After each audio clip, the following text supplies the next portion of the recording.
Yeah, I forgot about warm-up, Timmy. What's up, guys? Totally forgot about qualifying being 10 minutes, and then warm-up is 10 minutes now, too.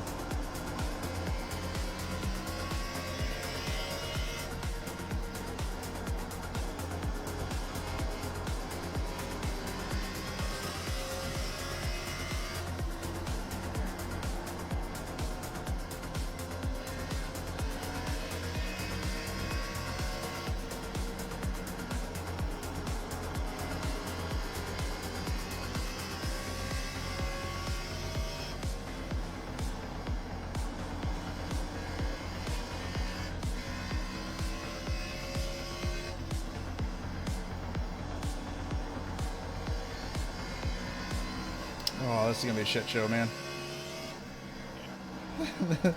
There's so much death. We got 225 laps. We got roughly anywhere from 92 to 96 laps per tank at 11.2 gallons. 4 sets of tires. Oh god, a lot of avoiding death.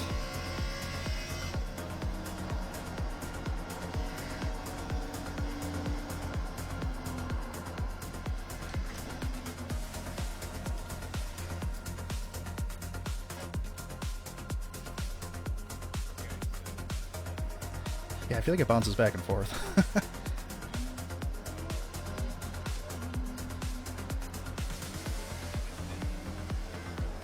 Yep.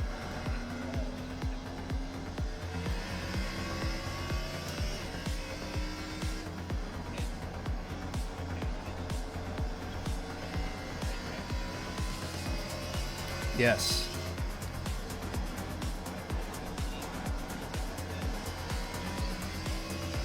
Yep.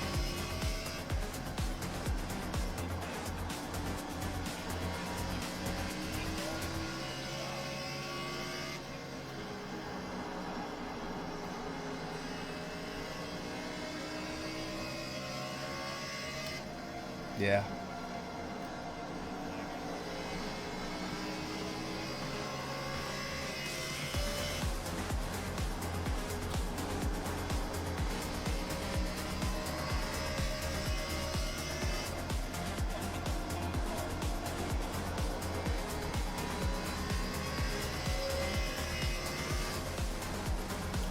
Fastest lap.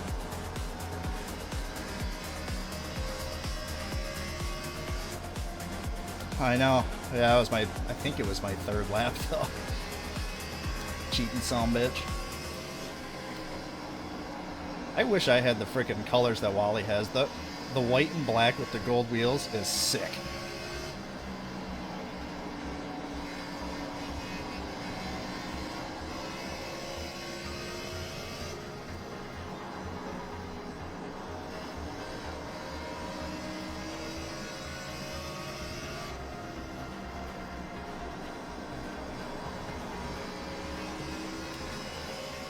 That's just it. Yeah, we don't need to win. We just need to have track position. And I mean, honestly, I had it worked out points-wise.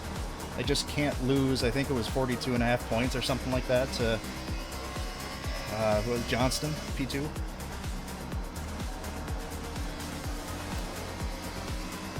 Okay.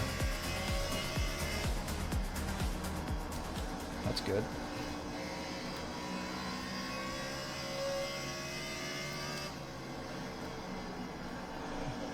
What do we got? Oh my god! Oh my god! Let's go. Yeah, right? No, you're not kidding. Yeah, I-pacing 450 laps would be less than ideal. They call it the world's fastest half mile. Not to sound lame, and I know Timmy would yell at me, but we just need a good points night. We can finish ahead of P2 and 3 in points, we'd be swinging. Only 5 races left. With progressive banking, it still reaches a staggering 30 degrees in the corners, allowing drivers to carry incredible momentum from entry to exit. Lame. Since its reconfiguration in 2007 introduced progressive banking and variable racing grooves, Bristol has evolved into a multi-lane battleground. where patience is as critical as aggression and traffic is a constant. Whether it's the traditional concrete surface or the occasional return of dirt racing, Bristol remains one of the most unique tests on the schedule. With a capacity near 146,000, the grandstands rise completely around the track, creating a stadium atmosphere unlike anything else in motorsports. The noise, jump over the to broadcast. energy, and the We'll be proximity back. put fans right on top of the action, while drivers wrestle their machines in what's often described as flying a fighter jet in a gymnasium. From its opening in 1961 to its modern era under Speedway Motorsports, Bristol has remained a cornerstone of short track racing, where tempers flare, bumpers are used, and every turn matters. Tonight, short track intensity takes center stage in Thunder Valley. The IROC Challenge Series 3 wide with DJG 225 is next on Track Limits Network.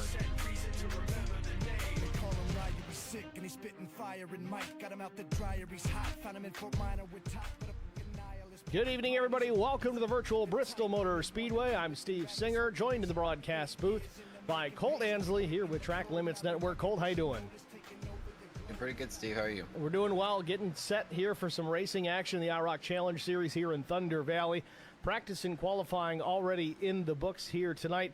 Let's take a look at the race details before we get too deep into the woods.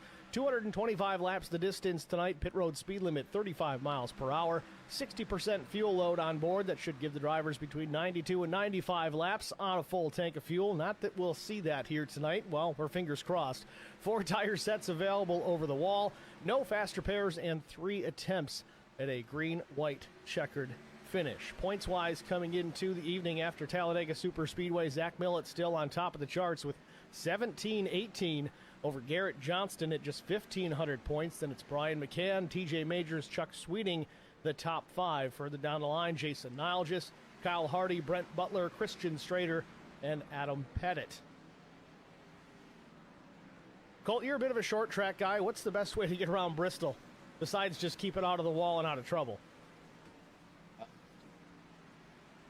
If you're looking to save money, don't even show up, because that's going to be, you're going to be in the wall no matter what. Man, really, there's 2 completely different ways that you can run Bristol. You got the old-fashioned dropping down into the canyon, which is where you're running right on the bottom, right on that yellow line. And then you've also got the new kind of mini Darlington, we call it, where you get right up against the wall, you're lifting early, and then back in the throttle as quick as you can. And you kind of just hug that wall all the way around here. And so talking to a couple of drivers, it sounds like there's a chance both lanes could come into effect tonight. And we'll see if the 2 lanes will converge, because the closing distances are really, really tight, and there's not a lot of real estate around this place. No resin on the speedway here tonight like we've seen in years past, but I don't know, Colt, what do you think if iRacing was to add that ability, turn on the resin or turn off the resin? I might unsubscribe. Yeah, really? Maybe pick and choose what lane we lay it down in? Yeah, I could see it. I mean, it would be nice if they just fixed the track and brought it back to its former glory, but there's a lot of money invested in that place right now, so I don't think we're going to see that anytime soon. We could call it the legal grip hack. Yeah. But no, I mean, it is nice to be able to see the 2 lanes start to come into effect, because there was one point where you couldn't run the bottom here at Bristol at all unless you were in a street stock. So they have worked on it. I will give iRacing credit. They've worked on getting that bottom line working without adding the resin or PJ1. And it's actually usable now. So there's the 2 full lanes, and every now and then you get the middle lane working, but got 2 predominant lines. Warm up in the books. TJ Majors was the fast time, followed by Zach Millett, Austin Beers, Kyle Turzak, a short track ace in the late model stocks. But we're going to get right into things here. We'll take a look at our starting grid for the 3 wide with DJG 225 here at Bristol Motor Speedway. Let's get to it. On the pole position, with a lap time of 15.218 seconds, it's the 8 machine of Dale Earnhardt Jr. Outside front row, missed it by 16 thousandths of a second. It's the 31 of Zach Millett. Row number 2, it'll be Chuck Sweeting and Christian Strader. Row 3, Cameron Brownlow and TJ Majors. Modified racing champion Austin Beers will start in row 4 with Gavin Hinson to his right elbow. Kyle Turzak in the 9th position. Evan Vecchia will start 10th. Brian McCann in the 3 will start from the 11th position with Mike Koch in the 00 starting 12th. 13th starter is Jason Nilgis. Casey Bentz will start 14th. Devin Aker will be 15th. Neil Quick 16th. Garrett Johnston will start in the 17th spot. Josh Mears 18th. 19th starter will be Brent Butler. Timmy Schofield 20th. 21st belongs to Chris Harrison in the number 71. Adam Pettit from Rev'd Racing will start in the 22nd spot. 23rd belongs to Slade Benish. Kyle Campbell, 24th. Adam Benefiel back in action tonight, starting from the 25th position. Steve Luttrell, 26th. Kyle White rolls from the 27th spot. Chris Quick, 28th. Zachary Cleek, 29th. Brandon Mefford starting in 30th. 31st is Doug Wysocki. Kyle Hardy, 32nd. And 33rd, it's Chris Wally and shotgun on the field. The number 81 of Steve Durbin. You're starting grid here from Bristol Motor Speedway field. I guess if you're going to let anybody take the pole, Junior would be a pretty good candidate. Things underway. Oh, it's so freaking hot. Got a pick there, Colt? Oh boy. You know what? I would take the easy pick, but I know you're going to, so I'm gonna go with Zach Millett. I think he's due for another good one. Dominated, I believe it was Charlotte, and got Charlotte or Vegas, and got him a pretty dominant win there. I think he can do it again tonight. How is that the easy pick? All right, I'll go with the 2025 Tour Modified Champion, the 64 of Austin Beers. I know the easy pick's probably that 8 car out in front. It's Bristol, baby. You know, deep down, we actually want him to do good, so that's why neither one of us picked him. Base car comes to pit road as we're set for the green flag. There it is. We're underway from Thunder Valley.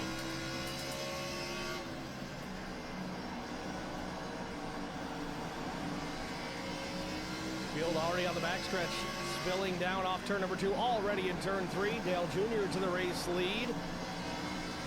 Zach Millett in tow as they complete lap number 1. Then it's Sweeting, Major, Strader in the top 5. Dale Jr. got a pretty good start there, immediately settled in on the bottom. Millett wanted to take a peek there, but it's way too early. Got 225 laps to make. Pretty sure we just passed Dale Jr. for the lead at Bristol. He is doing what we call the short track peak, where he's oh my god! Left headlight out, let Jr. know he's there. If he makes a move, he's gonna try to slip by him. Excuse me. If Dale Jr. slips up, Millett's gonna try to slip by him. Millett gets a run out of 4 there. Sticks it to the inside already here. Race lead, switches hands quickly here. Junior, I think, just let him go. He's thinking, let Millett burn his stuff up. I'll come back to him later. No sense in fighting it this early. Yeah, as sensitive as these tires are to heat, and these B cars have a tendency to have higher horsepower and a lot of wheel spin. Slow lap here. I had to reach down, turn my fans on. Even though they can also be tight and pushing the nose, you're still spinning the rear. So these guys are going to be in a lot of tire management modes tonight. Quick check on Kyle Terzak, the number 56 machine, already up to the 7th position from P9 as he works to the back bumper of the 9/7. That's Cameron Brown, though. It's got the wrong paint on here tonight, but that's okay. We'll let it slide. Interesting line that Terzak's running, or if they just slip up in the corner there. I wasn't sure. He went real high and then back down to the bottom. I think he's just trying to feel for grip, see how many marbles are up there in that top groove, and if there's something that, if there's a little bit of grip up there that he can try to make a pass, get out of line somewhere. Realize there probably wasn't much. Kyle Terzak, a late model stock driver down, I believe, in the Virginia area. This IROC Challenge Series ran late model stocks for an entire season. The guy won, I think, 65% of the races. Oh, real loose, though, off turn number 4, straightens it out at start finish. Might have caught the right rear in the wall. See him wiggling the car there, trying to see what's going on, trying to get a feel for that race car again. As you said it yourself, Colt, he's just trying to find some grip out there. You have to find a new pair of pants after that. You don't break loose out of the corner at Bristol and save it. Toad Brown for the 56, and he manages to get away with it.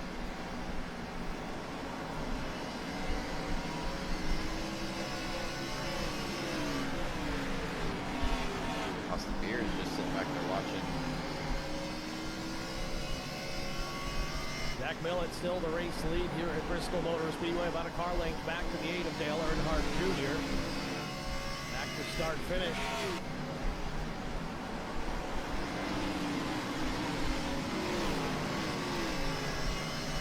Interesting line difference you see between Millet and Junior. Millet is painting that yellow line. Of course, now that I say that, as per usual, he's going to move up a bit. Junior clips the wall. That's exactly what I was going to just ask you to tell me. I saw him drop a couple cars there. Doesn't seem to be trying to paint that yellow line like Zach is.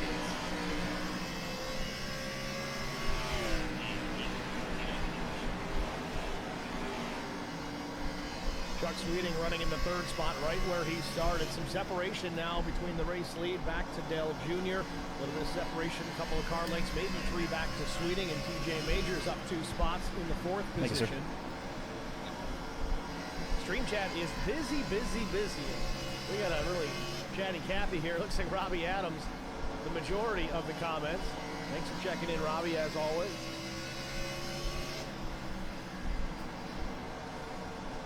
I saw it out of the corner of my eye. DJ Majors had a really good start there. He jumped to the outside and kind of flew right past, I believe that was 9, the straighter. Wanted to get a couple spots early. Michael Murray in the chat says Brownlow is the 9, not the 7. The official number for Brownlow is the 7. He just has the wrong paint scheme loaded up tonight.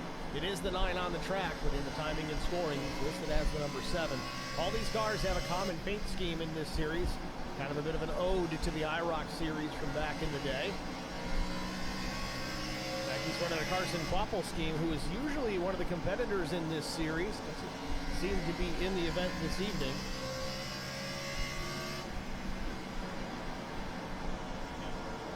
Just trying to fill the space. Yep. Terzak's kind of settled into this 7th position here. I think he's trying to hope this car comes to him. What do you think his issue is here? Obviously, we're running a fixed setup in this series, and Terzak being quite good on these short tracks. Is it just not to his liking? Is he waiting for the right front Junior to burn moved off up. a little He's bit going to be and faster. tighten He's up, going to or catch is us it and the move up and match it. opposite? He's going to build loose on it. It all depends on what setup they're running. In my experience, that these cars have a tendency to just get tighter and tighter and tighter, and do the dreaded push loose, which is where you enter the corner and the nose is really tight, but then once you get to exit, the car unloads at a weird spot and suddenly becomes loose on exit. You see him still trying to find a new line to get past the 7th Brownlow here, and it looks like he's going to do it. But as I was about to say, talking about Millet and Junior, but this could apply for Terzak as well, those first 10 to 15 laps, especially at Bristol, are so important for your tire temperatures. You've got to take good care of them, but you also got to maximize the grip while you have it. And it seems like Terzak might have used them up a little bit too early, and who knows, maybe he was trying to get the right rear hot to loosen it up some, but that could come back to haunt later on. He is being really aggressive right now. No, that's just Terzak. That is him every lap, every race. He's fast, but there's no slow for the 56. It's go, go, go. Terzak, though, just in talking about that, it seemed to Colt that he was starting to kind of diamond the corners a little bit, real high in the center, and then turning it down off the banking, and he was building a big run. That's really how he got around the 9. Well, and even at a short track like Bristol, you don't really think about beating Hero as much, but Bristol's a fast track. You're doing about 110, 115, depending on what series you're running into the corner, and still hanging on to, you know, the low 90s, mid 80s through the corner. And so if you can get to the outside of someone like we saw Terzak to the 29 straighter, then that does affect that car in front of you. You get to the right rear, that will pull them back, and also it just takes up space. You know, that car can't open the wheel up to clear himself out of the corner, and forces them to keep the car bound up, and you can shoot on by. Got some onboard telemetry for all the drivers here. We'll take a look at the speed trap, if you were. 130 at the stripe, and on the brake, just past it. Top time for Millet, 133 mile an hour before he jumps on the binders to set up for the turn. I was being way too conservative on my estimates there, Steve. Scary thing is, you throw the modifieds out here, and they're even faster. Well, beers just started foaming at the mouth the moment you said that. Speaking of modifieds. Oh, a little loose on exit underneath the 56. They keep getting loose like that on exit. They might be dropping modifieds. Yeah.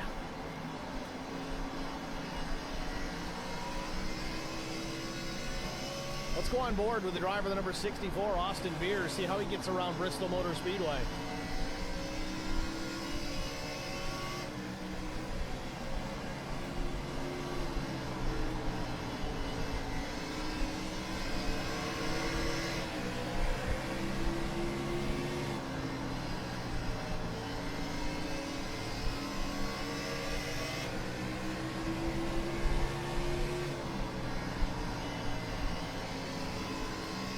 Driving it in a lot deeper in 1 and 2 than he is in 3 and 4. He seems to be lifting a little earlier, trying to coast into the corner, running a little higher up, trying to arc it back down. Things have changed out front. Zach Millett still leads, but up to second spot now. It's TJ Majors, though he has got some work to do. He's 1.3 in the rears. Dale Jr. has slipped to the 3rd position. And in that onboard shot, just for a brief moment, we saw the 8 car get up into the wall. Thanks, Doug. I don't know, Cole. You think he may have already burned the right front off that thing? He's changed up his line considerably. Yeah, it looks to me like that right front's not very happy. You can see the nose pushing just a little bit. He also, you know, there's a lot of marbles already built up there that they still have to clean off. Could have got up in there, and man, when you get in those marbles, it is like driving on ice. Probably took him a couple laps to get it cleaned back off. And just getting back in the headspace. You know, you're in that flow state like we call it. No, Adam Pettit. Get in that flow state of running your line, and then you smack the wall, and all of a sudden it kind of wakes you back up. It's like driving down the highway, suddenly realizing you're driving down the highway. You got to get back into a rhythm and get your head back in the game. Whoa, a little door-to-door between Terzak and Junior.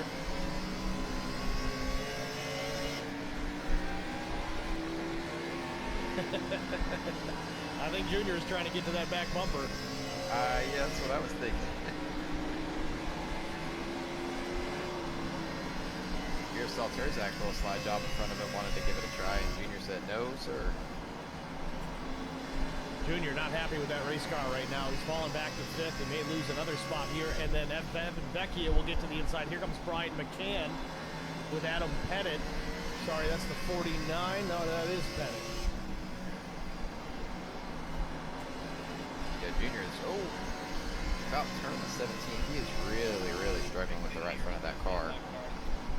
Colt, you had mentioned Adam Pettit while we were jumping to the onboard of Austin Beers. Did you see something to him? Because he is now a lap down. Oh, Junior real loose. He is struggling with that. I don't see any damage on that car. On Pettit's or Junior's? Junior's. But he has lost any kind of speed that he has. Yeah, which sucks is he's not in the points. I want him up there. To set the car down, because you can almost roll the car back onto the right rear. Even when you're running tight, you can kind of adjust your line and it will start working another tire. And it looks to me like that's what he's trying to do, is he's trying to get back on that right rear because he can't rely on the right front anymore and just losing all kinds of pace. As for Pettit, I have seen the 49, they run a similar number color. Yeah, it was the 49. That is Pettit. Got really loose underneath Austin Beers and Terzak and nearly spun out. Well, he may have gotten it around at some point on the racetrack as he's quickly down a lap to race leader. Zach Millett in the double zero. I think that's Steve Durbin. Stay green. Steve, you know what this reminds me of? Durbin's 81. Mike Koch is the double zero. Go ahead, Cole. This reminds me of, I believe it was the 2024 or 25 Spring Bristol race. Oh my goodness, 13 just got ran over. Kyle White just got slammed in the back by, I don't see who that is behind him. 15, I believe. There's a lot of cars in there. Garrett Johnston. Yeah. White is a lap down as well. The way these tires are falling off is reminding me of that Spring Bristol race where they could only run 10, 15 laps before, 30, 40 laps before the tires really started to go away and started cording. And that seems to be kind of what's happening, is you're seeing a couple of guys burning their stuff off early. Let me know if TJ and moves it's up in the causing middle, a right? log jam in front of them. And Bristol's not very wide. It's got a lot of banking, and as we know, it's not a very big track. There's not a lot of places to go.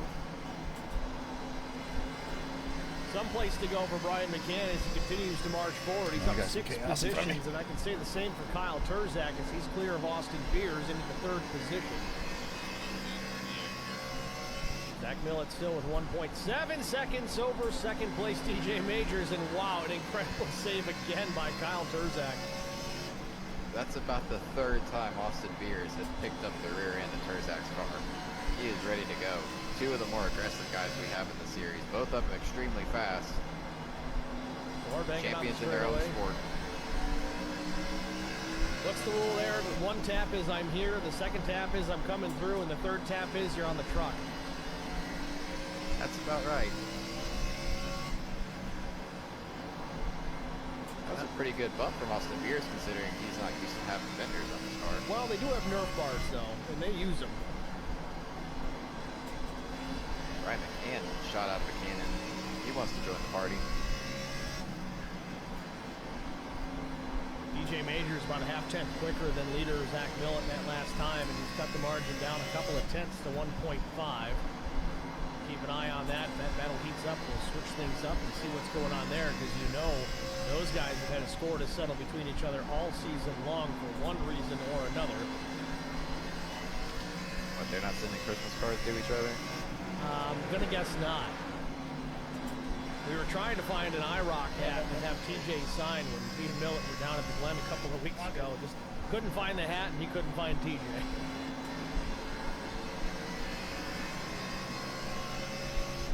TJ might have used it for a debris caution with as much wind as y'all were having. Ooh, McCann into the back of Beers, and Ooh, both baby. of them hang on to it. All right, keep an eye on pit road here. You mentioned a week or 2 ago about adding 4x4s to the side panels. I think they put 4x4s in the front clips because they are slamming each other and no Yeah, damage we're to gonna do these 4. carbon fiber bodies. All right, you got it, right? Yep. Robbie Adams in the chat asking about the fuel situation, and the Copy. caution is Thank you, out, sir. so it really doesn't matter. It looks like Dale Jr. in trouble. Very difficult official this week. So Maybe make sure Adam we're finding our Benefield P's as and well. Q's. Both drivers get away. Slade Benish maybe. Fuel situation was the fuel window is 92 to 95 laps with a 60% load on board, but it all goes out the window You here with man. our first caution of the night. We're going to see if the 93 was the one involved here. I'm not getting the data from iRacing on it, but we'll give it a shot as Millett enters the pits. Chris Wally gets in there and a cross up into Wysocki. Just in front of the Zach leaders. Millett. A lot of 2 tires. Strategy here. Yeah, a lot of 2s, but that was a lot of laps, man. No, I think some people still did the Pits open here at Bristol Motor Speedway.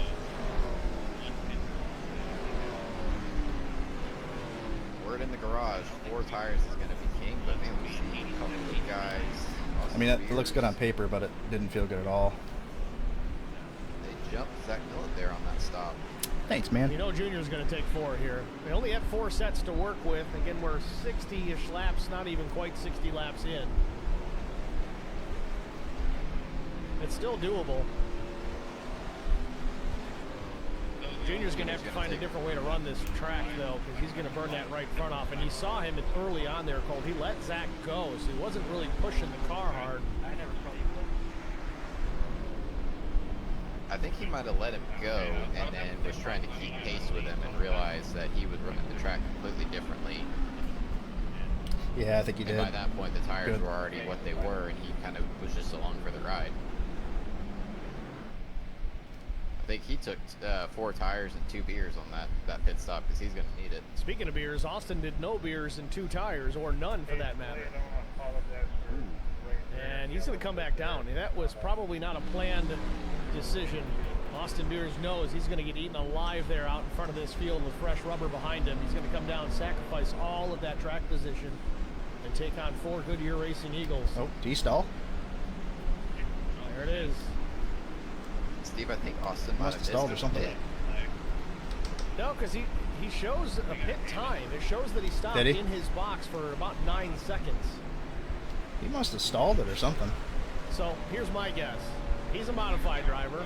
They don't always take tires, and if they do, they can't fuel the car and change tires in the same pit stops in the Wayland Modified Series.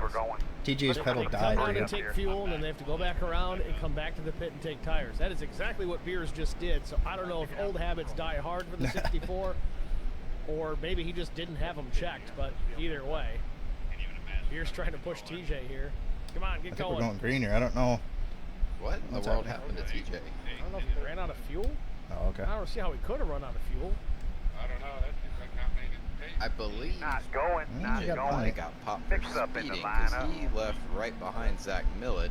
Have to review our Yeah, scoring. it's they're gonna Last week, bend the Just wait rule for there, Austin to eh? go. Well, I think obviously they're getting direction from the iRacing service on who to let go and who to let by. Maybe he was doing that. Beers maybe disagreed with who was supposed to go around, but we'll see how this I thing mean, that's- starts back off here. it's with kind of an Majors example and Millett now what on happens the when you front piss a lot of row, people off. set for a restart. I think we're going to be on the one to go. Oh, That was a little weird. TJ well, was he's right.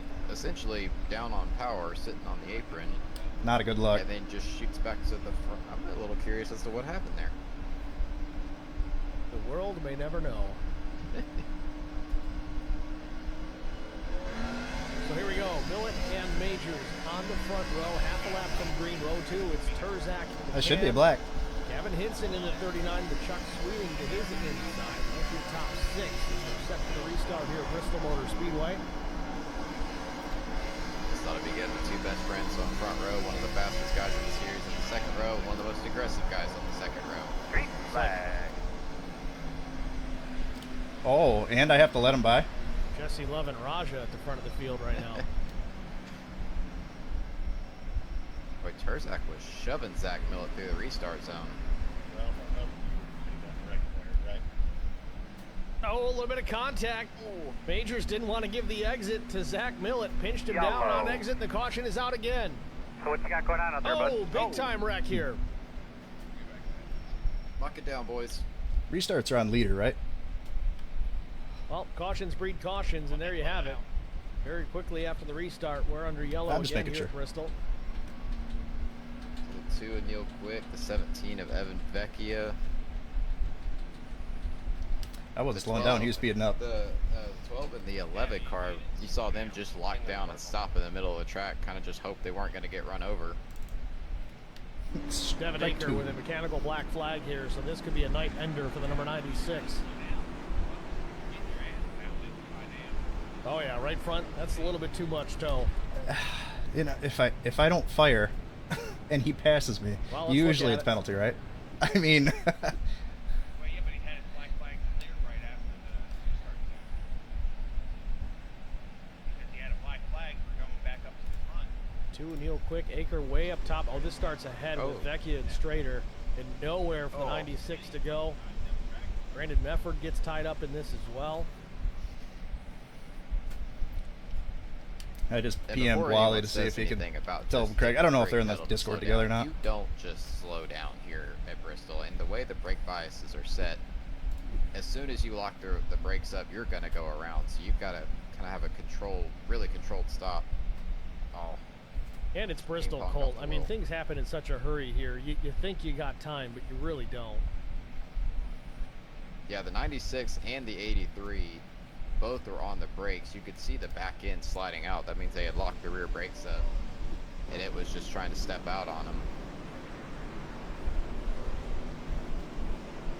We're looking at 15-second lap times roughly, and one corner is about 4 seconds Yeah, for exactly. each quarter of a I corner. just PM'd it to And, McCann too. most It's of us sheesh, can't not a good decide look, eh? whether to take a drink out of our adult beverage or not in 4 seconds, which I'm making that decision right now. I came home with a lot of extra Bapple from the Glen, so I'm stuck on that for a while. Tom Janikowski in the chat says that number 93 is sure a nice number. Unfortunately, YouTube blocked that for some reason. I have no idea why. But just know that we saw it, Tommy. Thanks for checking in, man. He's gonna do the same thing, so I'm not Tommy, even gonna. don't worry. I'm he not even blocks gonna risk it. all my comments too. Ain't worth the biscuit. That's because you get real animated. Correct. Looks like TJ Majors and Zach Millett have decided to swap lanes, so we're gonna re-rack the front row. Well, this will be interesting because on that restart, you saw how TJ pinched Zach down. I wonder if Zach's going to decide to, it's my turn. Let's see if I can make this work too. And I don't know, Colt. Every time these guys get into a pushing match, that's what I was going to go with, but they always tend to wreck each other. Hopefully that's not Green the flag. case. Green flag back in the air here at Bristol. Majors fires off in a hurry. Terzak Hopefully takes you got full damage there. advantage of Millett there. Millett tried to pull it down in Oh, front of Chuck they're hitting Sweeting, each other. but gives him the space. Sweeting now gives it back.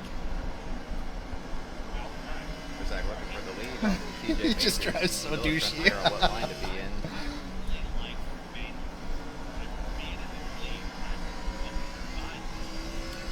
You see the true Millett colors, moves don't off you? of, Forker off the corner. Look at that! Oh my God! Look at. TJ actually got the ball on exit 2. A little bit of contact with the 6.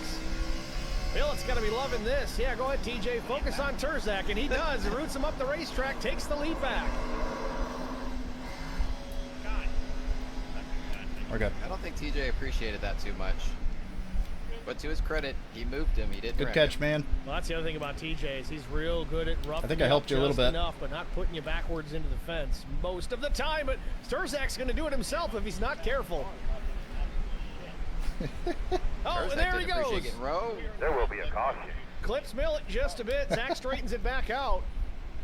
Still in Everybody's traffic. on the Junior brakes. in there. Jason Nile just getting real comfortable with the back of the 8 there for a moment. Did And you get any here damage comes there, Kyle? Terzak. Breathe. I'm trying, Steve. I wasn't talking to you. I don't know if I came through or not. That was a heart-stopping moment there with Terzak. Nah, we're fishtailing good. out of the Good, no corner. damage. Now, I want to make mention here, and this is not a negative comment to Terzak at all. He is a young lad. He is a teenager with a lot of talent. And I know how I was when I was a teenager when I thought I was good at anything, except the difference is Terzak actually is good at this. My temper would flare very quickly, and sometimes you got to keep those tempers under control. I don't know what he's talking think about. he's settled down enough here. I thought he was going to go Oh, maybe back the- up there maybe the and get restart? after TJ, but I don't know. maybe he's just trying to get back in line. Well, Steve, I think we could officially start taking bets now. Who gets wrecked by TJ or who wrecks TJ tonight? Millett or Terzak? I don't know. think we TJ's quick here. He might not have to necessarily worry about that. I'm almost at a point, and I know it's early yet. We're not quite halfway, but I'm almost thinking that it may be a lap car. Kyle must have had damage there, huh? Yeah, I mean, we saw that first wreck. Zach Millett was right there in that Real car. close. almost I couldn't landed get in any his lower. lap. I was going to get a But pit was penalty thinking if I back went to, lower. I believe it was 2018 or so. Ryan Blaney was dominant here. And Yeah, a couple it's funny of because I saw him backmarker coming down the cars hill and wrecked his up wheels in were the spinning, corner, but and he had I was nowhere worried to about go. the I mean, he had the field unsafe covered pit that day, entry. So I was right that car's close part to of that short damn track thing. racing, especially here at Bristol. I want to say it was earlier in the season. What's that? In the IROC Challenge Series here with this O'Reilly car. I think it was this O'Reilly car, TJ Majors, and I remember it was either Richmond or IROC. No, he's Again, I can't remember. trying to make enemies, I don't guess. have the racing memory a lot of these drivers do, but he was a dominant factor. I mean, he led almost the whole race, and I think it was Doug Wysocki ran out of gas on the last lap. There was a crash involving TJ Majors as the leader. He ended up finishing third, but man, he was hot after that one. I don't blame him there. Albert Anderson in the chats. Yeah. I'll just give Albert, it to thanks him. for checking in. He says that was one heck of a save. I think he's referring to Terzak. He still went around and brought out the caution, but he didn't hit anything. At this place, that's hard to do. Well, kind of. He hit Millett a little bit. It won't count. Ready for the restart. It's Majors and Millett on the front row again. Green flag, green flag, green flag.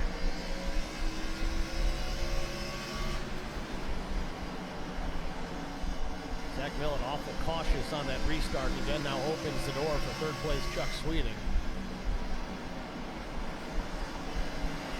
One thing to keep in mind, along with all the other factors that come with racing at Bristol is wheel spin, especially in the outside lane. You do not want to fire off too early and get those rear tires spinning, because that is a death sentence. Colt, look who's working his way back through the field. Dale Jr. already up into the 4th spot. Realized he didn't want to be in the middle of the hornet's nest and wanted to work his way back up. Hopefully he keeps that right front tire on there this time. Taking a look at the left rear on the 8 machine, looks like he did sustain a little bit of damage there. It may have been from the 88 of Niles. McCann shooting the top. They're driving hard. Around the outside of Zach Millett, going to try to do the same here to Majors. Had a left front along the door of the 6 off the exit of turn 4, still there. How much does McCann push this issue? If he runs the top too long, he's going to start burning literal laps off of his tires. All TJ's got to do is just maintain his line, that either Pit let lane's the open. We could car go. technically pit here, right? Got another caution. What's the other, bud? Not Chris going. Wally. Oh, here comes Benefield. Careful, Wally. Got to watch that relative.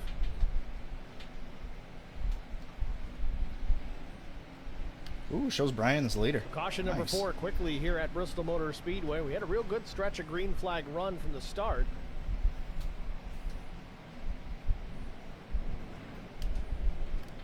Oh shit, Adam's gone. What happened? He must have been in Everybody one of woke those. up here. Like going Gemini. About to say, are we missing something? I just had a bunch of red flash up on my screen saying the entire top 15 Oh, yeah. just crashed. Yeah, that'll happen. Interesting note though on that last restart, someone who was look, this Oh, crashed yeah, first. that's couple. Hit him in the wall. And then he So Adam Benefield in the 0, top of the racetrack, had a run, and Wally starts to come up to shut the door, Oh yeah. and fucking killed the right front. and then just starts tank slapping That's, a little bit on corner entry. That's a bunch of weeks in a row Benefield for gets the wall, too. Adam. He just catching really bad breaks. Hate Hopefully that for didn't him. cause him any suspension damage. Headed trying to figure out which lane to go in. Just one of those Kind of deals exciting to start on the where bottom for the once. 0 had a really good run and the 51 didn't realize he was there. Damn it. We said it earlier, Colt, things happen in a hurry here at Bristol. Sometimes it's It's a lot, Brian. It's not a matter of I should hit the brakes here or at least check up. It's a matter of your brain realizing what's happening to tell your foot to do that.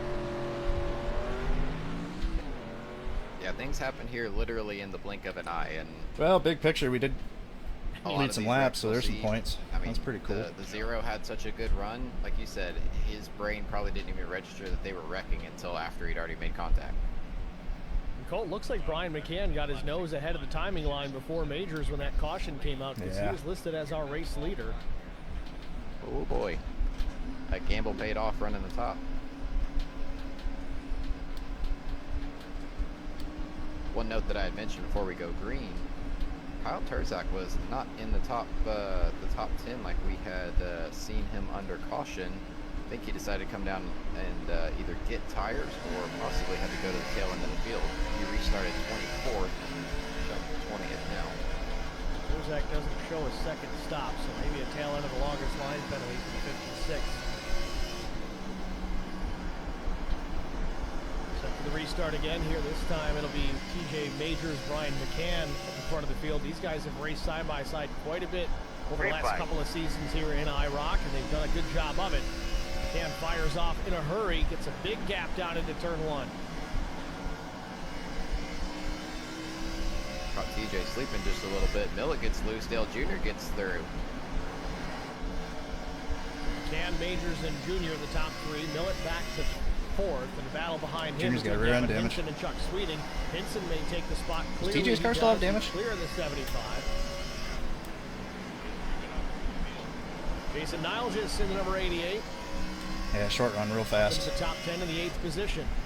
Crazy 8s for Jason Niles. A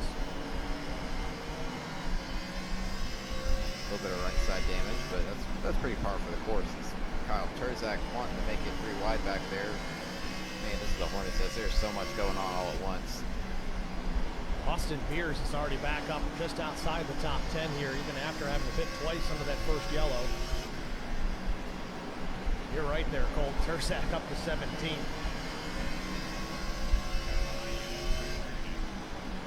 Ooh, Schofield real loose. Terzak checks up. You don't see that often. He decided to let the 12 save it. Oh, connection issue now for Schofield. That's something you got to be wary of too if you're Kyle Terzak or even Kyle Campbell.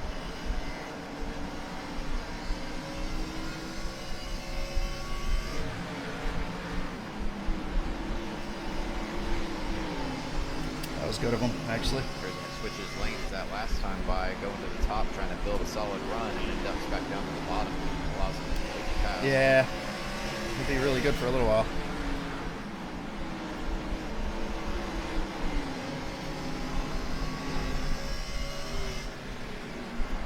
He is driving the right rear off of that thing. You can almost see his door number on that head-on shot. Oh, big wiggle for Terzak. Man, does he have some fast hands or what?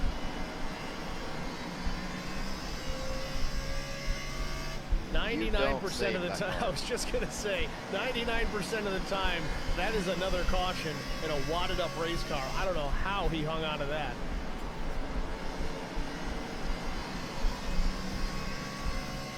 Well out front, McCann checking out a full second plus back to the 6 of TJ Majors. That angle.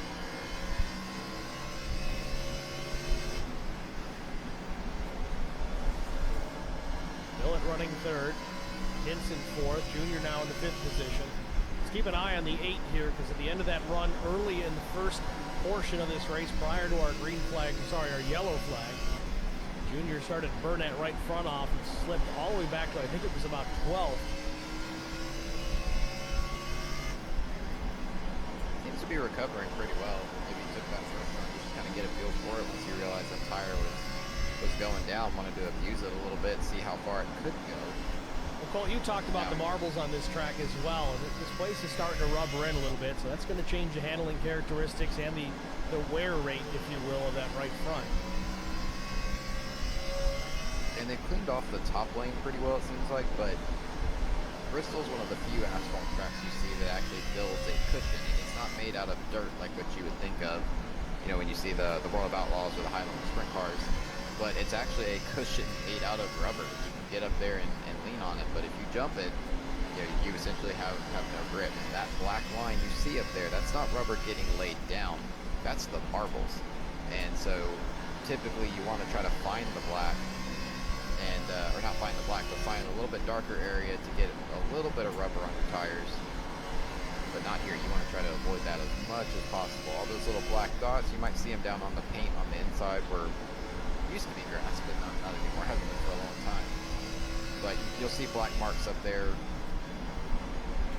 Oh goodness, what a mess back here. That was a topic that was brought up during the All-Star race broadcast at Dover. That place over the years, if you remember, Colt, notorious for just shredding tires. You have a very distinct line of rubber marbles on the racetrack. And as soon as caution comes out, if you're close enough to the racing surface, you can see the race cars pick all that rubber back up and clean the track effectively. That's fine under caution. You certainly don't want to have yourself do that in green flag conditions. Because you got to get those things off of there after a while.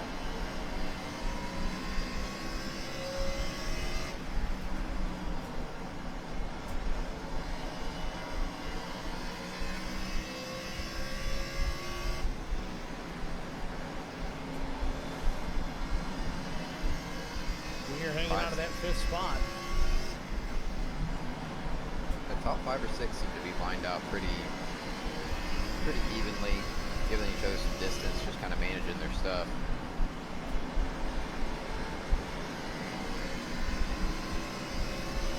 Watch this battle now with Adam Pettit and Evan Vecchia. This is for about the 19th spot. Pettit's got clear now to 17, and Timmy Schofield now going to try and put some pressure on Evan and try and take it away. Remember, Evan Vecchia was in that last caution. Car looks pretty good. Oh, Schofield real loose on exit. He hangs on to it as well. Schofield still battling a little connection issue there in that number 12. A little bit. Blink out A little there free off exit, times. but I'm just kind of rolling here Now because under I pressure, noticed the Steve top Durbin four working to the outside. has a pretty and good this gap. Jurassic So. Park number 81. It's not really It a is Jurassic hard to Park. miss Steve. A lot of the other ones kind of blend into the track. That one does not. This right here almost looks like a Penske throwback with Schofield and Neil Quick running together. 2 in the 12.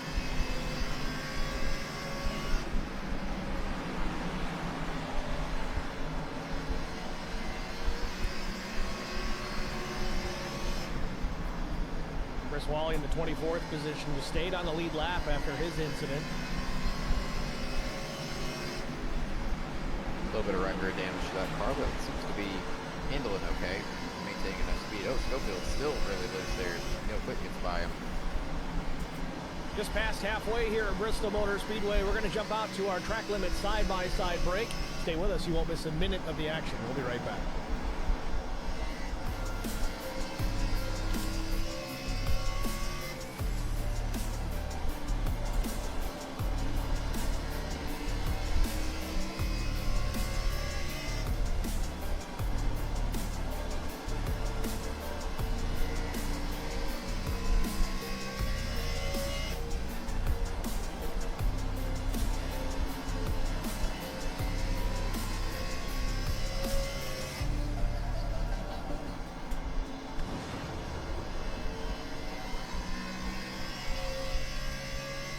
Spartan Transportation and Spartan Logistic Management is your one source for all your shipping needs. 53-foot dry van shipments, auto transport shipments, full service in-house brokerage, drop-off facilities, just-in-time deliveries to all auto manufacturers, facilities in St. Louis, Missouri, Kansas City, Missouri, and Indianapolis, Indiana.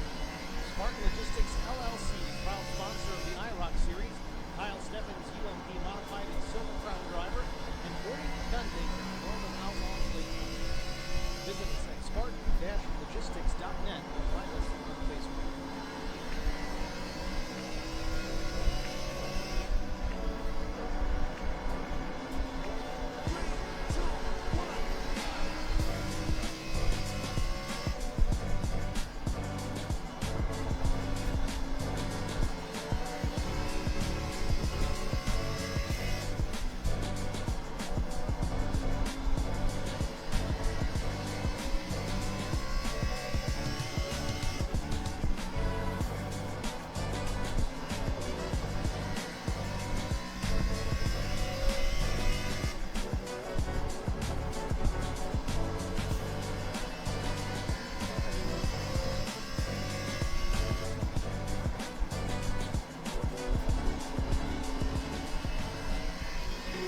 I think I'm still faster on the bottom.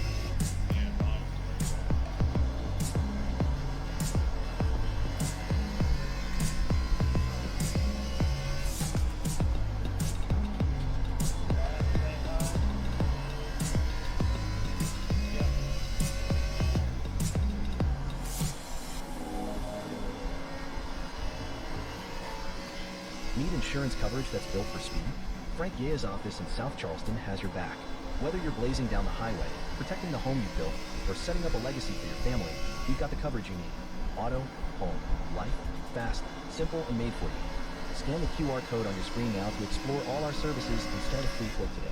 Lock it in, save it for later, or call us at 304-744-7700 to get started. Yeah.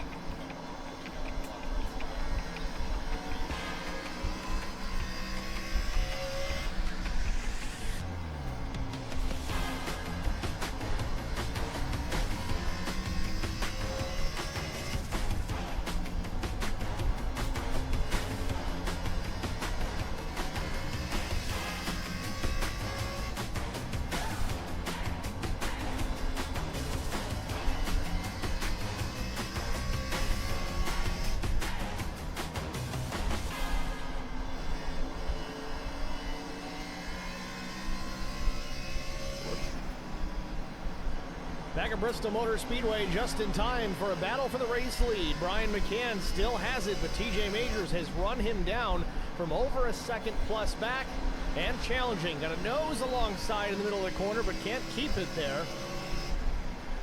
McCann using the middle to high lane here. TJ Majors trying to sneak it underneath.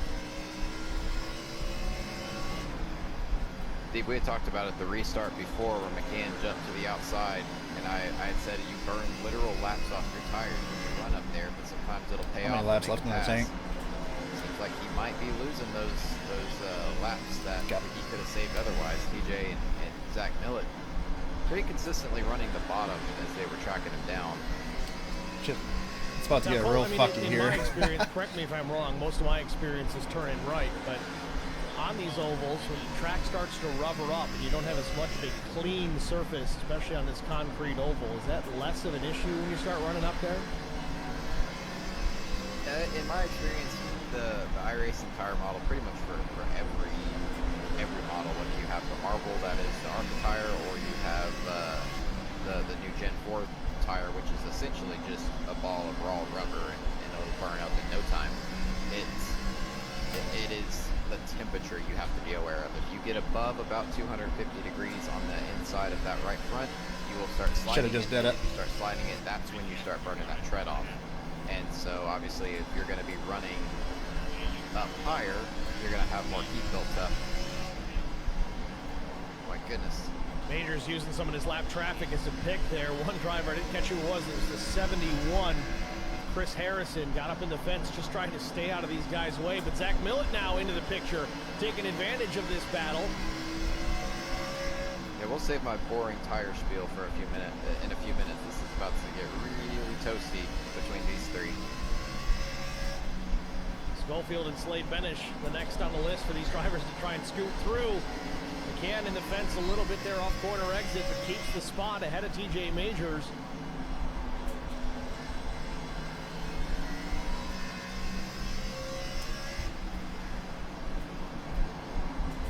Threading the needle through that little pack. Doesn't help with Schofield having connection issues.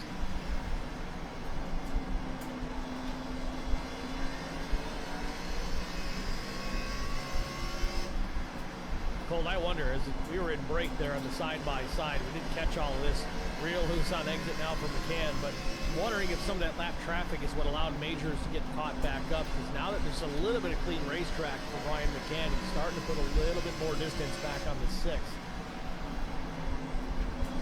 Yeah, Steve, lap traffic is a huge thing here at Bristol. Like, you know, any short track it is, but a high-speed short track like Bristol, I mean, you've got the two grooves that everyone predominantly runs, a third occasionally, but when you've got a wad of 6, 7, 8 cars that are running, you know, a second slower a lap or half a second slower a lap, they're going to get caught at such a quick rate that these guys have to slam on the brakes sometimes to avoid hitting them. And the other guys are not doing anything wrong.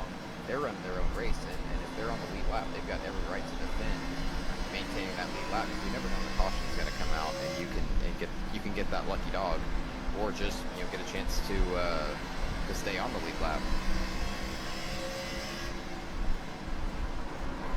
Majors watching his mirror, but also got his eye on Brian McCann. He seems to close the gap mid-corner. We had good tires. Brian using that top lane to carry all that momentum on exit. Appreciate that, Kyle. His power's back by the 6. Yeah, he go ahead.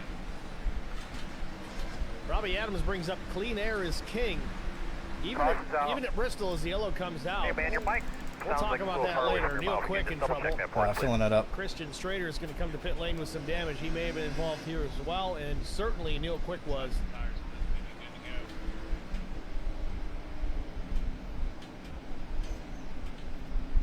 That happened right in front of the leaders yet again. Probability is high, especially at a place like this, like we were talking about with lap traffic. Let's take a look. 73.65 there.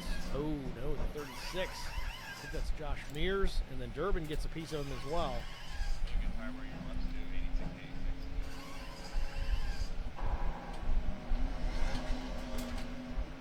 86. Good fucking pit stop. We get her? The 29 of Christian Strader just kind of ramps over. Lob on that man. Oof. Pit lane open again. Oof. So our 5th caution of the night. They've been peppered in there reasonably well for a short track. Another 4 tires for Junior. That's true. I don't think we're going to see very many 2-tire stops tonight with the way we've seen the tire wear. Impressed that McCann had such good pace up top, though. He was really holding I it. wanted to go back and check where Austin Beers ended up after that run where he had to pit twice. I know he was up to, I think it was about 12th or 13th at the time we checked last. Now he's shown in P6. So even with that mistake, he's been able to work his way through this field. I think I'm going to go high just to get the jump and kind of Same put for TJ Kyle a little Terzak. little bit more at a We disadvantage. mentioned him restarting 24th. He's worked his way up to the top 10 again. And I'll tell you, as aggressive Going as high. he is, I don't know how we didn't get a yellow in that interlude of him trying to knife his way through the pack.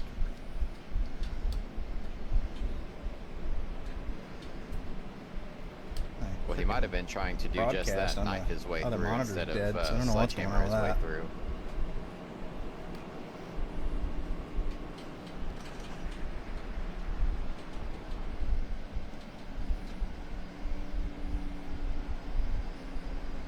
One note on Bristol Motor Speedway, I want to. Oh, good. I got Gavin behind me. Hopefully he gets a good start here. People don't realize how steep the banking at Bristol is.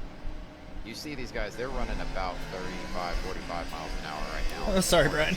The car is actually yawed to the left because it is so steep. It's trying to gravity. is Did I trying come to down on him, drag or were the we car just back close? down. That is how steep that this place is, and they are firing these cars into this If I get another massive chance, canyon at 100-something trying to miles be an better. hour, Green flag. and just hoping it sticks.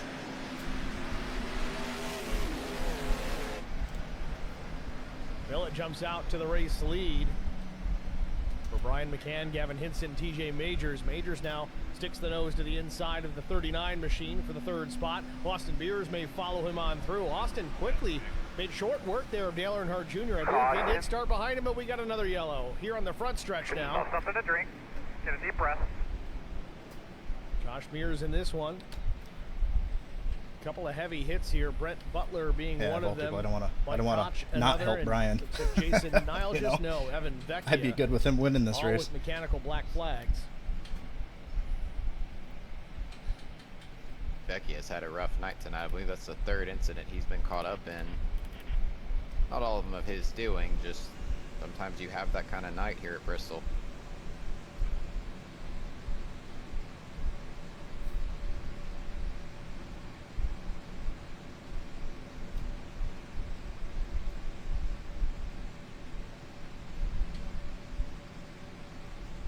Well, let's take a look.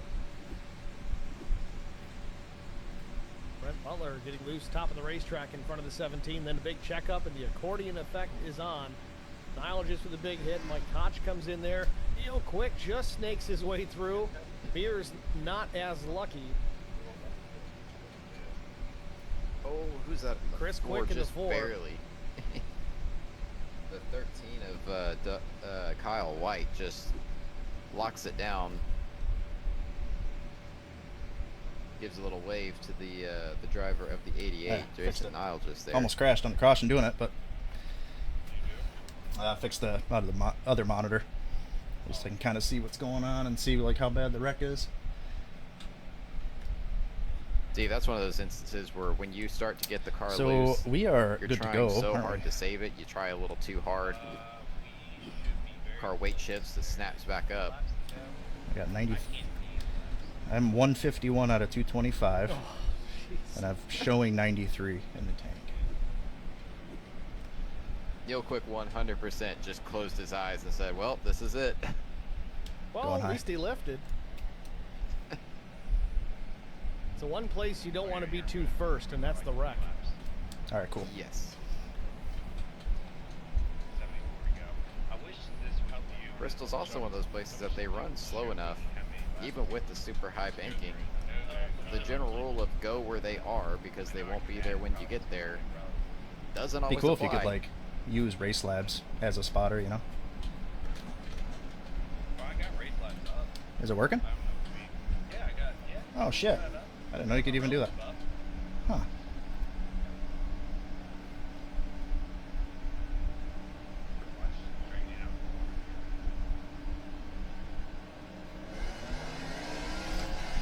car lights off, half a lap from green here, front row. A couple old veterans, Brian McCann and Zach Millett. Brian McCann and Zach Millett, they've raced each other many a time on iRacing over the years, but this is the first season that Zach Millett has been in the IROC Challenge Series. Finally convinced him to give it a go. Green flag. Green flag in the air.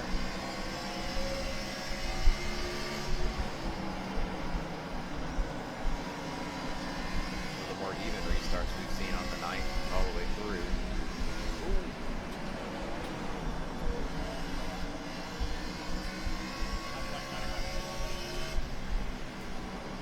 Banging fenders here at start and finish. Still side by side for the lead as McCann goes to the bottom.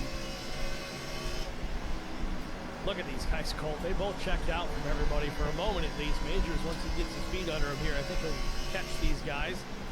But McCann retakes the race lead from the 31 of Millett. Majors third, Junior back to fourth. Side-by-side battle for fifth, and it's Kyle Terzak with Gavin Hinson. Terzak quickly takes the spot.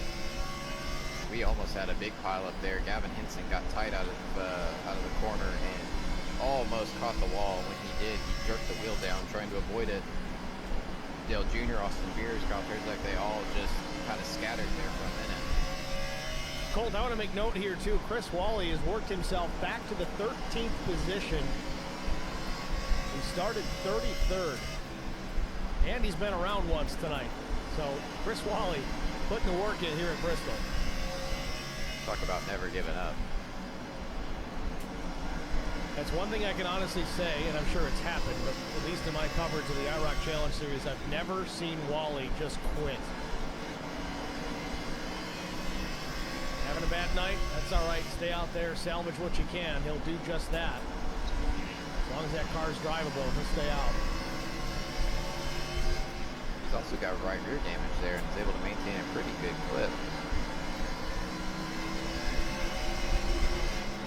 Spoiler streak, that's all that matters.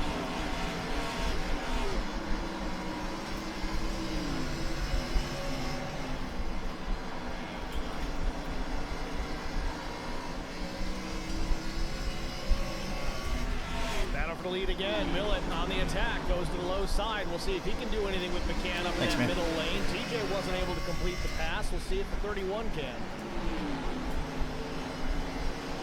Oh, not quite clear.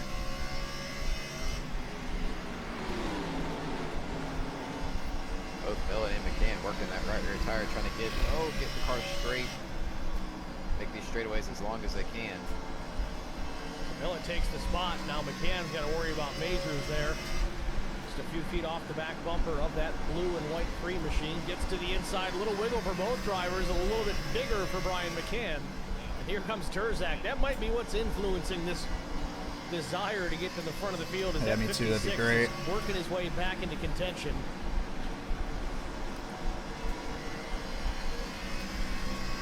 Only problem is you're at Bristol, you can run, but you cannot hide.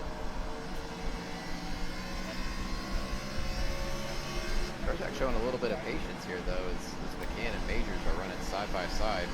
Yeah, I know, that'd be great. He can run there in behind these two while they fight it out. Not push as hard as he normally would have to, but maybe save a little bit of tire, keep some temperature out of those Goodyear Racing Eagles. But now that they're single file here, I think you might see Terzak put the attack on, and here he goes. Sticks the nose to the inside for a minute. Let's see if he's got a run here down into 3. Thanks, man. McCann seems like he's a little bit off balance at the moment. Jeez. Didn't have the greatest restart, but he also just seems like his car is a little bit more loose than it was that last run. It's not quite where he wants it balance-wise. I don't know if maybe it's the rubber laid down. He doesn't like the way the track feels at its current state. Maybe just got kind of in his own head racing around Millett. Majors is having to lock in now, but yeah, did not fire off as well. It seemed like he just wasn't real comfortable with the car. Really loose. It was kind of walking up and down the corner. That's interesting. Damn, No, I didn't either. 170 laps in here at Bristol Motor Speedway. The 225 schedule. so lucky. Zach Millett continues to lead, and the caution is out again. Hey man, your mic Oh, big sounds wreck. like it's a little far away from your mouth again. Just double check Jesus, that they for me, blended right please. into the track. 36 of Mears as well. Josh what Mears, should we Chris do? Quick, Neil Quick. A little brotherly shove, maybe? Dude's already dropped over a half a second. About to find out. I'm doing it. Got 2 tires left. Oh, I don't think he made it. I don't think he made it. I don't think he made it. Haha. He had to go back out. Oh, Chris Quick went around, and they just drove into it. Again, the radius of these corners, you obviously cannot see the front stretch. This is where a real-life spotter really comes into play. Because you really only get, So I got- when you're so I using got one the more set iRacing over the wall, spotter, too. you only get a word on what's going on there when the caution actually comes out. And at that point, they probably hadn't heard anything yet. Let's see what happens. Let's watch this forward. I here. filled it up too, just Battling to, with to Jason kind of keep the Miles. balance. Back Yeah, it up a little yeah, that was further. I don't freaking know if tight there was to any me on that. Holy contact. shit, Doesn't look that like was tight. Okay, how's my left front? I can't believe we missed all those cars, and then I can't believe TJ missed us. Chris just lost it. That It's was starting to come nuts. around here. So what do you do in this case, Cole? Do you lift? Because that's just going to unload the rear end and almost make it worse. You got to keep your foot in it and steer out of it, right? Yeah, to me it looks like he just got in the corner when he went to hit the brakes. The left rear locked up and he just kind of started to spin. Really, all you can do is either Oh man, clutch it and let it do what it's gonna do, or gas it up and try to spin it out. I really don't know. Because if you try to correct it, you're gonna snap back up like what we saw in the last accident with, I believe it was Yeah, I think Brent we're Butler, where probably you try to even then, fight right? it so hard you just snap back up and end up causing a bigger mess. Car's So good though. I interesting can't turn believe of it's still events good. That's here. freaking nuts. Colts. Yeah, Majors leads I currently. had a Had 7 incident, but cautions, it was a 28 0X, laps, and whatever 8 lead one I hit. changes. I don't know. Seems like there's been more than that. Maybe they're All only right, so counting what was the them at pace line, looking like? Half second off our fast laps? Which is how it should be.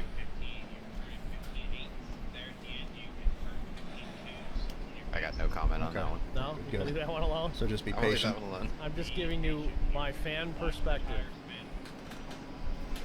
Cheapens the lead change if you count them on the backstretch. You know what I mean? Yeah, yeah, absolutely. Remind me, Timmy. I would say we'd have 1,000. Yeah, and lead Adam changes died, I on think, the with Mega, Chris but here. Not anymore. I'm just gonna give as much space as I can. Yeah. Take your time. Pace car lights already off here as we're set for another restart here at Bristol. It's going to be Casey Bentz on the outside of TJ Majors.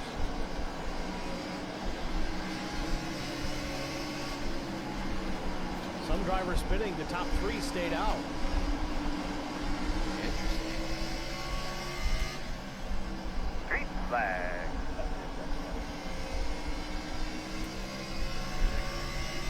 Boy, did that play into TJ's favor. Yeah, he's got a couple slow cars there holding up Zach Millett and Brian McCann, Chris Wally and Casey Bentz. They stayed out on the old rubber.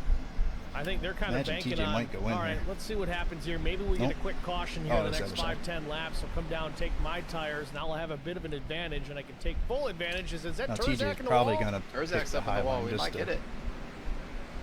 Right front down Not help me out, I the would 56 imagine, car. you He know. is Right up walking front. through the There wall. it is. And there it is.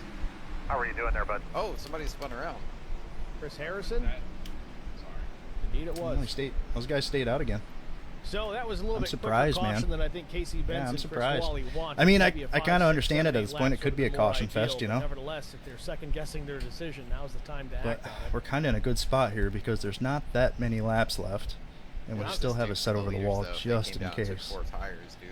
I mean, we only have what, 2 laps under green. I don't see them. No, you don't pit here. I don't think you can.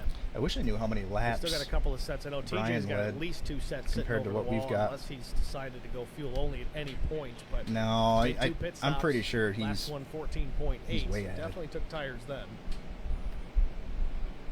Well, no, you let off Once again, I'll make my let plea off to the lap iRacing. there at the beginning. You got to incorporate That's true a too. broadcaster So mode that plus into like the- what into the 10 that service here last so we can whatever see stint there. exactly how many sets of tires are So- left for each driver.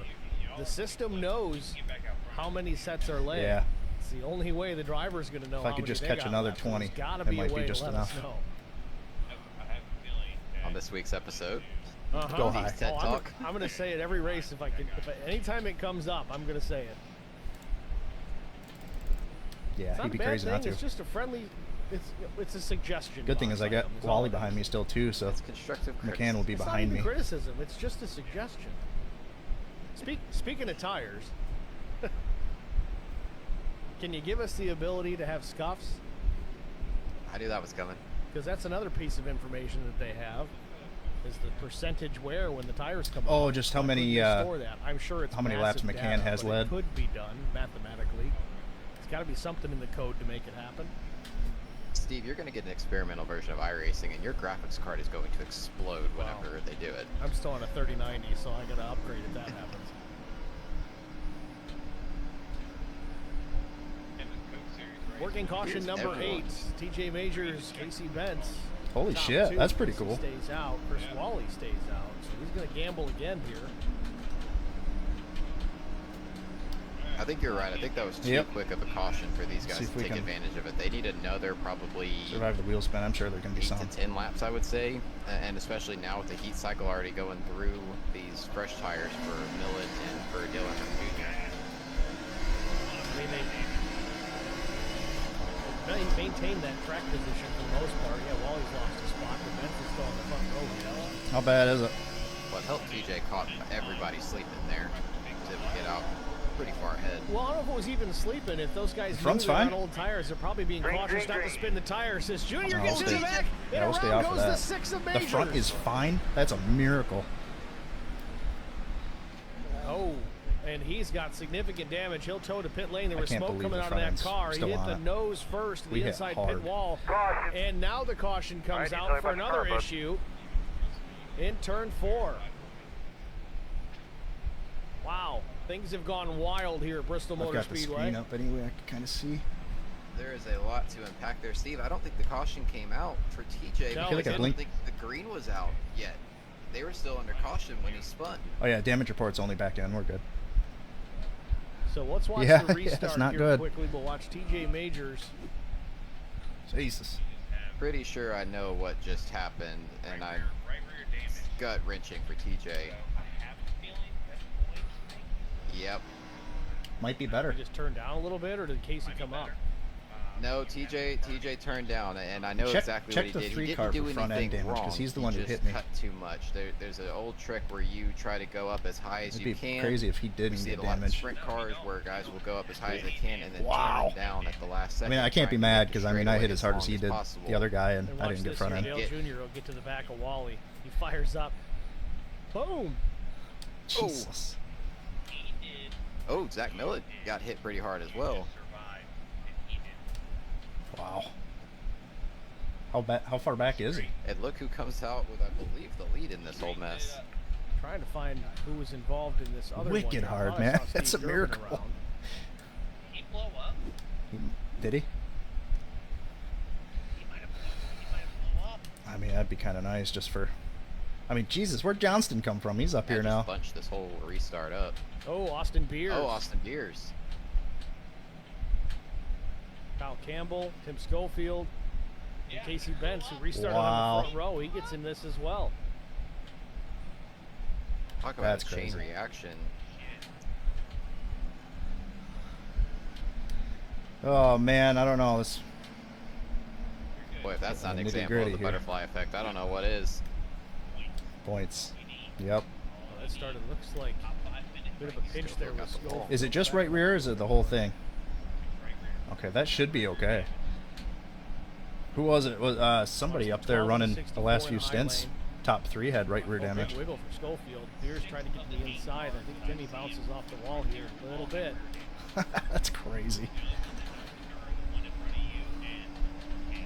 You see, I can't see the number on the black car, but That's the old you see three him. Campbell. He knew what was happening and tried to turn down. And I hit it for Casey Bentz. I mean, the strategy was working out, and got caught up in that mess on the restart, slowed down, and then ends up just Evoing Schofield here.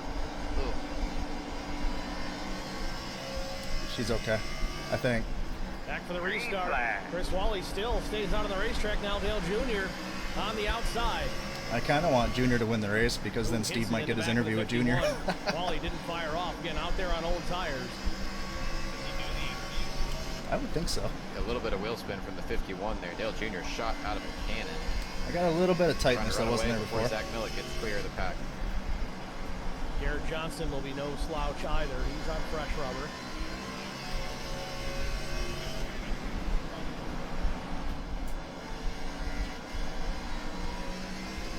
And to just quickly go back to TJ Major's incident, he didn't do anything wrong.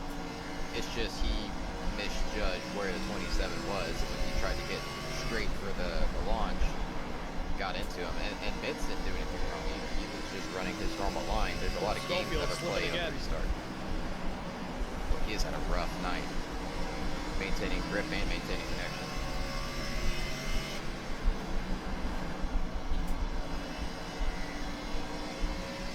Ryan McCann back to fifth as he's now clear of Jason Niles. Yeah, that's why I'm just trying to be patient And now here. Neil Quick slow on the apron.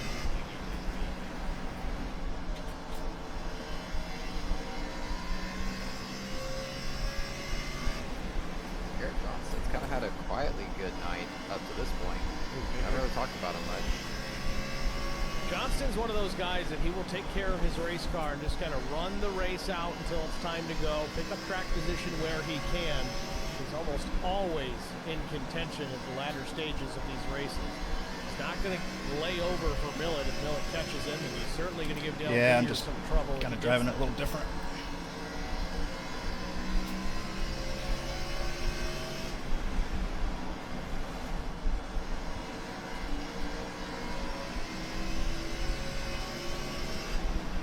Dale Jr.'s got to be thinking about that first run in the race too, where he burned off his tires. This is the first time we've seen the 8 car out in clean air like this. He's got to be managing his pace, managing that right rear tire.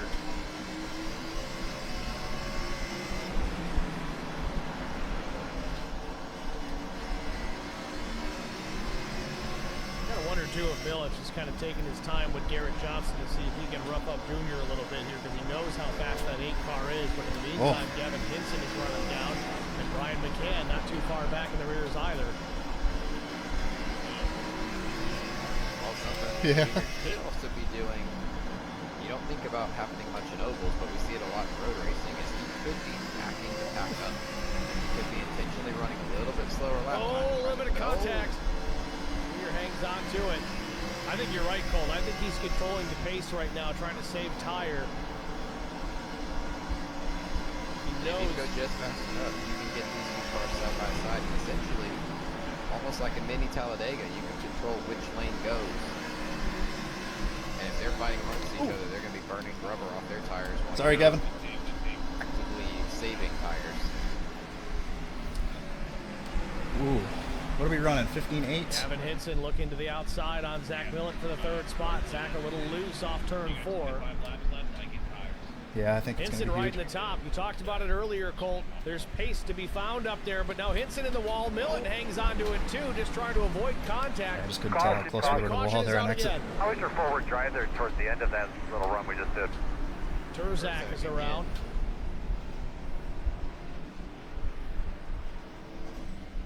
He has had a roller coaster of a night. With about 25 laps to go, plus we have a caution here at Bristol.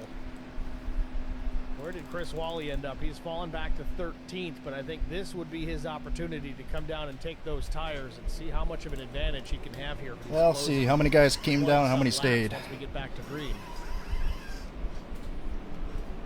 Steve, I don't have on. It's hard to tell until you get Well, that answers that question. Millett has the set of tires at least, or at least wants to get fuel in it. Oh, if he's got Got some of the tires, damage he's gonna fixed, too. take 'em. Oh, absolutely. Millett loves his freshies. Still got some, but I think visually is That probably lane better. as well. Great stall is eerily Jesus, where are empty. we going to cycle here? It's Junior actually not as stays bad as I out. thought. And Holy shit.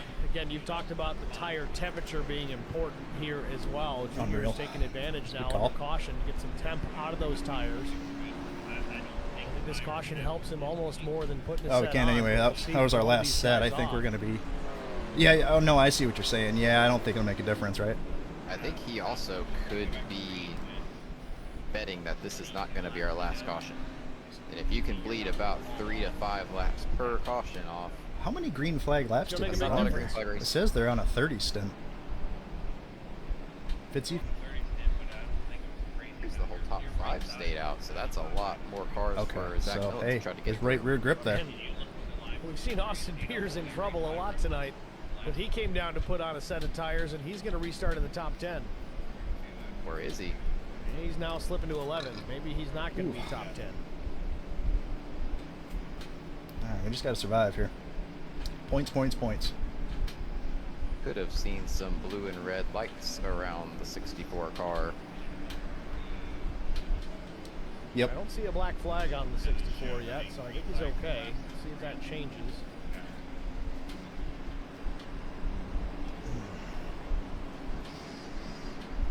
He's falling back to 15th, so something's not right. Okay.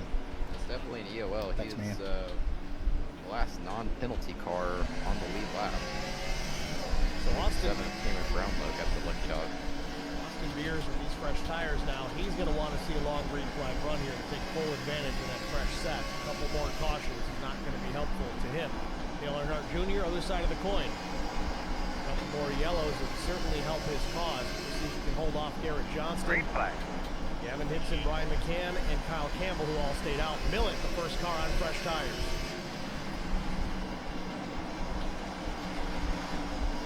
Junior gets a good restart, keeps Hinson and Johnson side by side.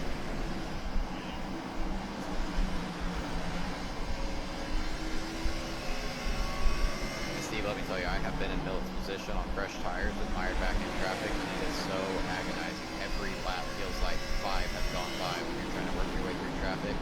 You know you don't have many laps left, but you also can't be over aggressive and end up being a caution if somebody's next wall. That was Kyle Turzak here with 20 to go, pushing the car too hard here as he slips to the 11th position. The car is not going to pass tech. It's going to be about 2 inches too narrow by the time they're done.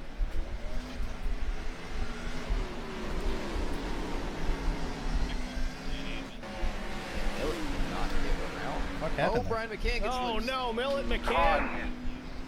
Slade Benish, Jason Nilgis, Josh Mears, Neil Quick, Chris Wally.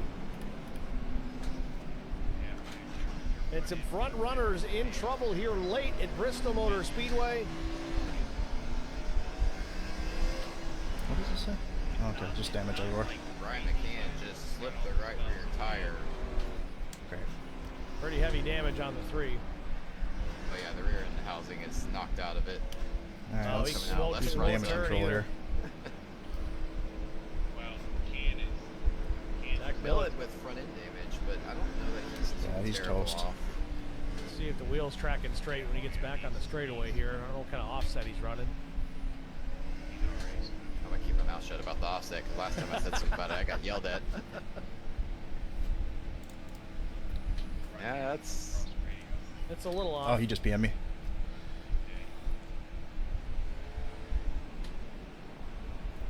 Can't find him. Can't find him to Let's take a reply. look at it.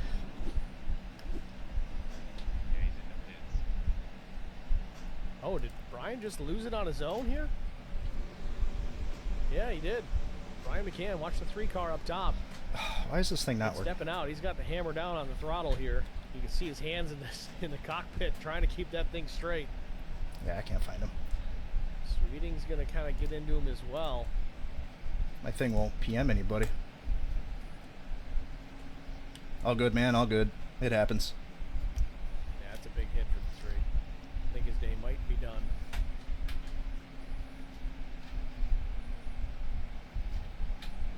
Millett getting lucky there with Josh Mears just sliding across the nose ever so slightly. Another couple of feet forward for the 31. and that's Anybody a big pit there? hit to the front suspension. No, It does Nobody get hit in the useful. right rear by Neil Quick, somebody did though. because you were 17, 16, now you're 11, so. Almost just got run over again.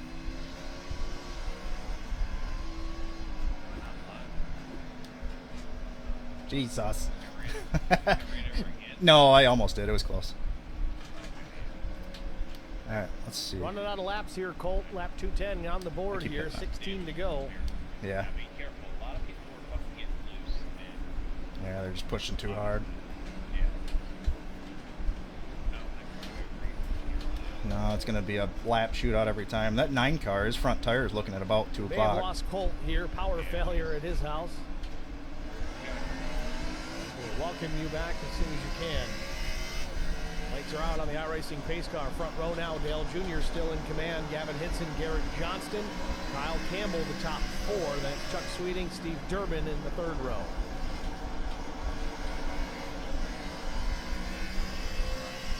Of course.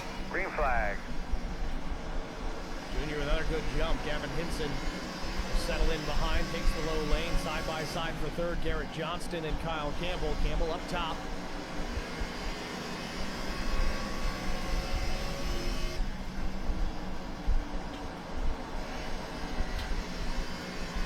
My car's fucked. Gavin Hinson tracking Dale Jr. well. Similar tire strategies. In fact, they pit at the same time, both taking 4 on the last stop. Lap 171. Got plenty of cautions in between now and then. Oh, fuck. Damn it. Then and now. No, you're good. You're good. I got looking at 51 because he was arcing the corner. I was trying to get a run. I locked it up. Kyle Terzak just will not go away. He's up into the 6th position with Austin Beers on the back bumper. Chuck Sweeting in the mix. Steve Durbin now in there as well. And Campbell goes around, or does he? He straightens it out, and we stay green.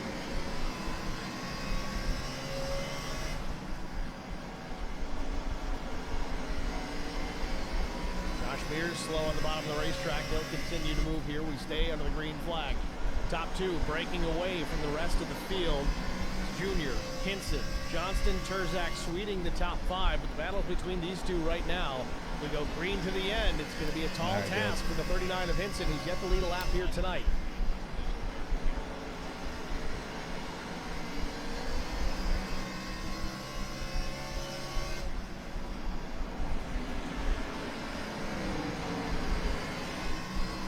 Hinson closing some ground, though. He's got it to within a car length.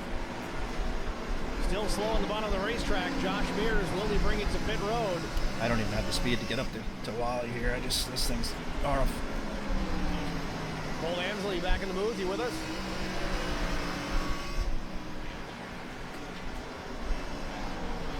Working on it.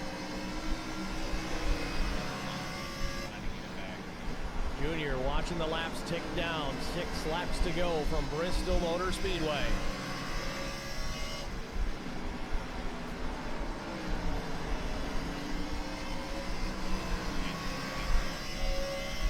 Hinson, a little wiggle off turn 4. Yeah, this thing's fucked. Are they close for the lead at least? Stretches the lead to almost a half second over the 39 as Kyle Terzak putting pressure on 2nd place. Hinson up the racetrack, opens the door for the 56. 3 laps to go for Dale Earnhardt Jr., and he's loving what he's seeing in the rear view mirror.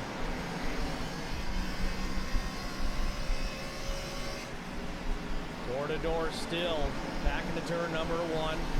Terzak finally clear, and Hinson keeps his foot on the gas. A little contact, and now Chuck Sweeting is going to take advantage for the 3rd spot.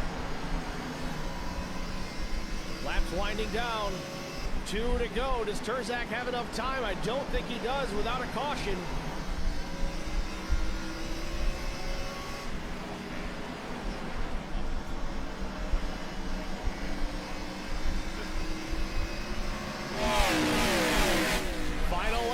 Bristol Motor Speedway for Dale Earnhardt Jr. Put it on pole position. Had a troublesome first run to the caution. Battles his way back. Stays out on old tires and out of turn number 4. He'll win the 3 wide with DJG 225.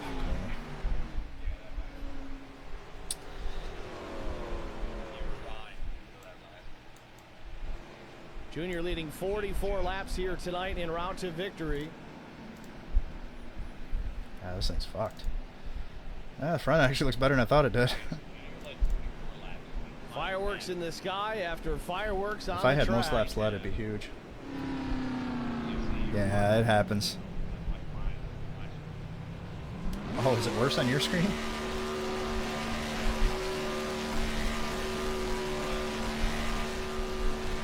Oh, I got too much shit up. Tire smoke model not working tonight. He's going to burn it down here at the start-finish line. Oh, no. Oh. We had it saved right there, too. I know. Nobody hits the brakes for anything. Look how fast they're coming. Look at him. Look at him. Everybody's flying in. Dale Earnhardt Jr. picking up the win. Turzak just ran out of time there. It would have been fun to watch that battle if we had maybe 10 or 15 more laps. Gavin Hinson comes home in P3. Jesus Christ, man. Nobody lifted. I mean, look how far the cars that hit me. The cars that hit me are way back there. Junior going to take it to victory lane. Here's your red flag. Two cars aimed at the wall.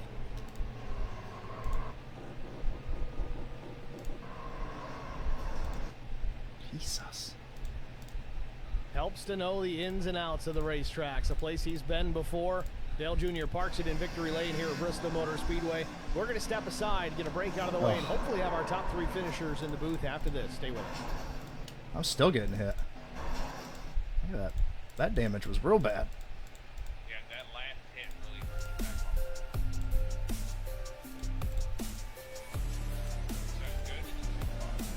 on. Oh. 2 turns away.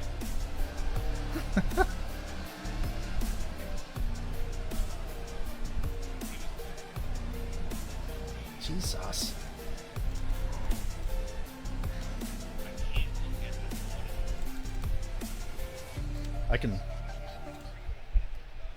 I'm gonna pull it up on the replay. Let's see. It was pretty early. Spartan First caution, wasn't it? And Spartan Logistic Management is your one source for all your shipping needs. 53-foot dry van shipments, auto transport shipments, full service in-house brokerage, drop lot facility. All right, sorry about that. It's probably a little easier to listen to now. 60-something laps, right? Oh, okay, here we go. So. Oh, yeah, because it was a quick another caution, right?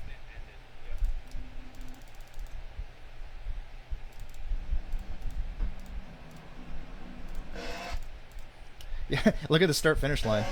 Who do you think went first?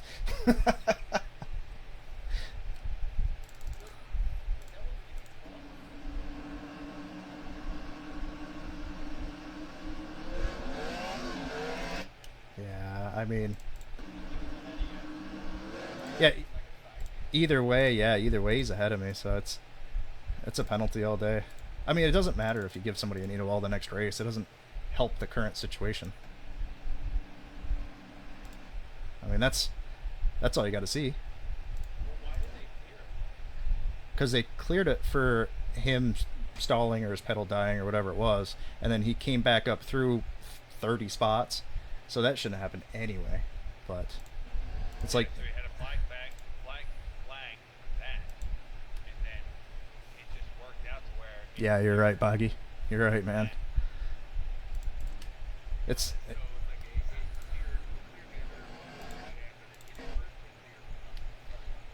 And the thing is, it's like what Earnhardt said, you know, it pays if you know the right people. I mean, this really dicked me on the restart.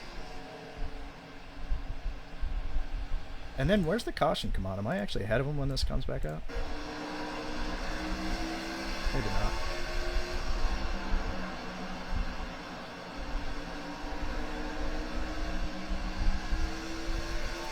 That's when he kind of doored me on the exit. Boop.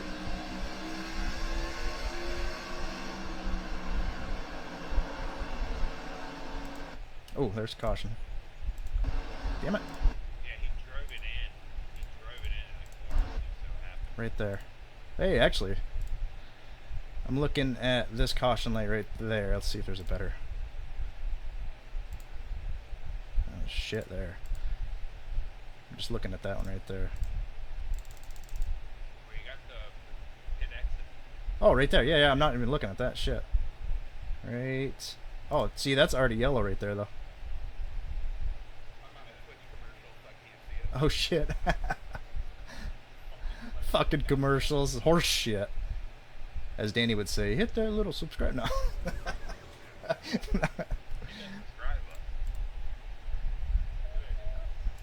No, don't do it. Don't do it. No, it's just a waste of money.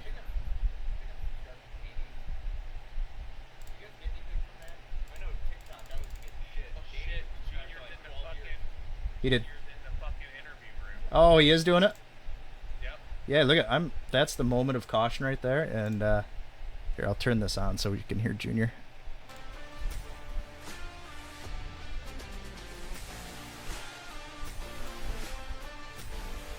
Yeah, that's the moment of caution right there. So we kind of got screwed twice in the same restart. I remember, Timmy, you said something about lap 171. Here right? tonight. Put it on I don't pole even remember position what right out of chaos the gate that with a was. blistering lap. That first run prior to the caution, you were fast early. Seemed to let Zach Millett go and just kind of let him ride for a little while. But it seemed the right front maybe burned off that race car. You fell back to about 12th before the caution. Yeah, just a matter of run as hard as you can early to see what the car would give you. This is a little stressful. I kept adding brake pressure. Here, I'll shut up so you can listen to me. To the front in practice to get more speed, and I qualified with about 80% of front brake, and didn't take enough of that out for the race. But as the race went on, I got it in a happy spot. By the end, yeah, I burnt the right front off in the first run, but made some adjustments and got a decent car out of it at the end. Certainly an impressive run, staying out on old tires late, survived a couple of restarts. Kyle Turzak was coming, maybe 10 or 15 more laps. Would have been fun to see you guys battle that out, but instead, you crossed the checkered flag first. Junior, next week we go to Las Vegas Motor Speedway. Do you plan on running with us next week?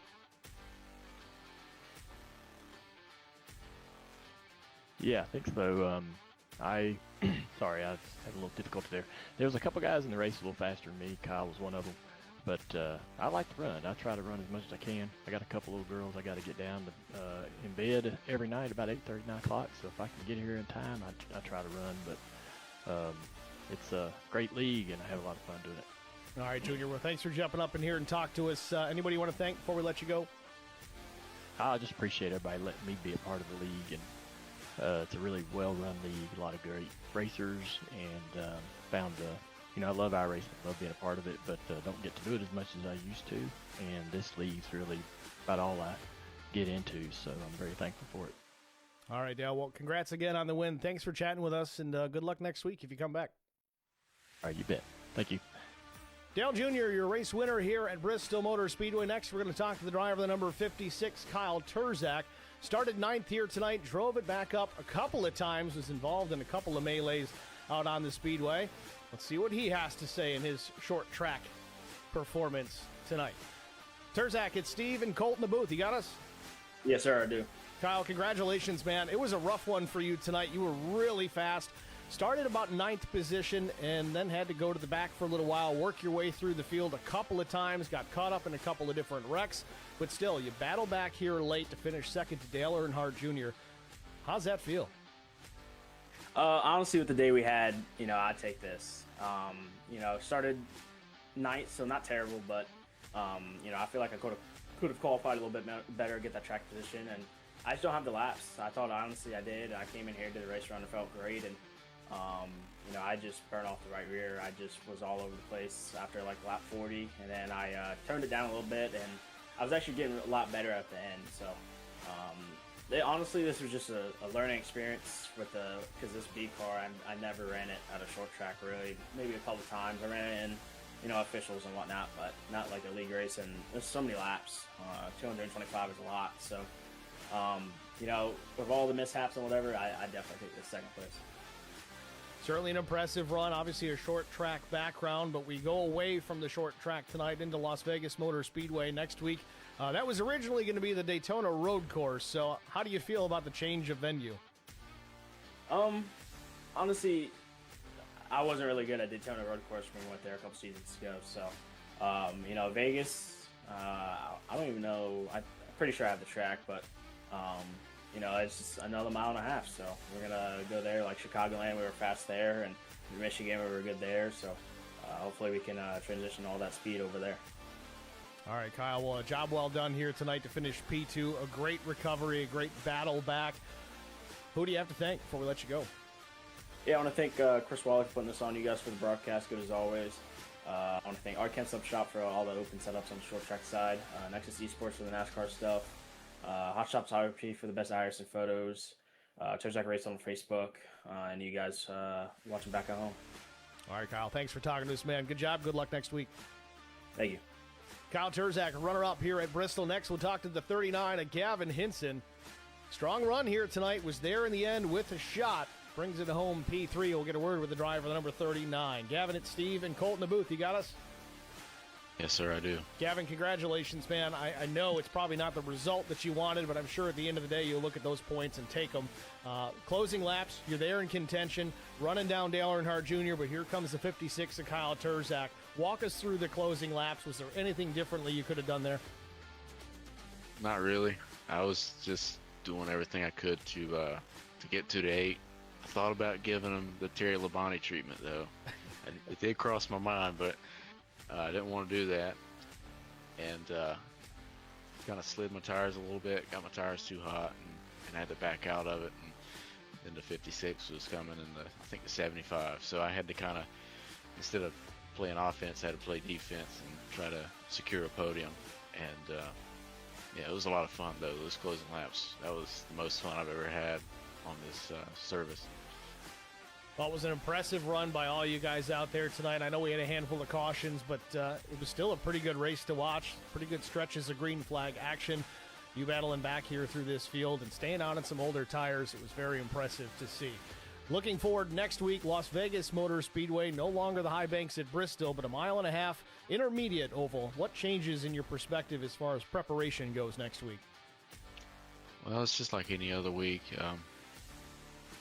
I need to practice more and prepare more, but I run so many leagues, I'm at different tracks, different days, and it's kind of hard to prepare, but Las Vegas, it's a 1.5 miles. It's I like the 1.5 miles, and I think Las Vegas will be pretty good. I think there'll probably be multiple grooves, and some pretty good racing, hopefully, and some green flag racing too. So I feel pretty good about it. My luck's been turning in this league last few weeks, so I feel pretty good going into Las Vegas. Well, we're certainly looking forward to it, Gavin. Congratulations again, P3 here at Bristol tonight. Who do you want to shout out to? Well, I want to shout out you guys. You guys do a great job with the broadcast. I love watching them back, especially when I run good. So appreciate you guys, and I want to shout out my sponsor, Rob's Custom Wraps. He does a tremendous job on the paints and stuff he makes for me and for others. If you need a paint, just check out Rob's Custom Wraps. He does a great job. And shout out to IROC and Chris Wiley. He puts on a pretty good show here, and I've had a blast since joining this league. It's a pleasure to be a part of it. All right, Gavin. Well, job well done again. Thanks for chatting with us. Good luck next week in Sin City. Thank you, sir. Gavin Hinson, P3 here at Bristol. I don't think he gets excited at all. That's probably his mindset throughout the entire race. It's probably what makes him so smooth out there. But a job well done for the driver of the number 39 here tonight. That'll do it for the interview portion of tonight's broadcast. Let's get a look here at our race results. Of course, we talked to our top three. Dale Jr. picking up the win tonight. Kyle Terzak, P2. Gavin Hinson, third. Chuck Sweeting was fourth. Austin Beers survived the night. He had some struggles also. Still comes back to finish P5. Garrett Johnston was sixth. Steve Durbin, seventh. Kyle Campbell came home in the 8th spot. Cameron Brownlow was 9th. Chris Wally, 10th. Talk about a battle back. Started deep in the field in 33rd and still with a top 10 for the 51. Zach Millett, after a late race crash, will finish 11th. Jason Nile just comes home in the 12th position. 13th went to Chris Quick.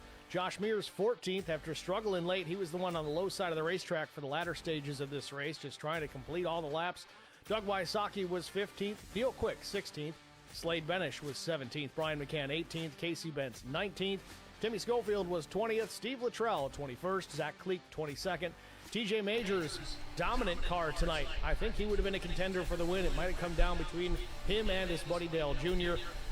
A wreck on a restart here took him out of this one. He finishes 23rd. Man. Chris Harrison was 24th. Kyle White, 25th. Evan Vecchia 26, 27. Wasn't a went to Mike contender to Koch. Steve tonight. Brent Butler 28. Christian Strader 29. Just wanted to watch this Adam one Pettit, time before I 30th. shut her Adam down. Benefield was Coming off 31st. 4. 32nd, Devin Aker. Oh my Brandon God. Mefford 33rd, and shotgun on the field, Kyle And if you Hardy. think which that I was don't close, believe watch he this took from the green flag TJ's as he point. finishes the This race is a piece of 56 driving from down, TJ. Got to give it to him right here because 225 laps we both should have in died. 34th position. Oh, That'll do it for us here at Bristol Insane. Motor Speedway. Again, Colt, power failure on his end, so he had to duck out of here a little bit early, but we got it figured out and wrapped up. Thank you guys all for tuning in here tonight. Thank you for all the drivers that turned out for this and put on a great show for us here at Track Limits Network. Thanks to Dale Jr. for coming up in the broadcast booth post-race. He does not have to do that, but we certainly do appreciate it. yeah, all the guys I watched in a couple NASCAR times during history the for coming out here and racing last with part, IROC and Challenge yeah, a Series. little bit, We appreciate just it. enough to get the Makes it a car lot more kind of fun to watch, certainly. settled. Thanks for watching.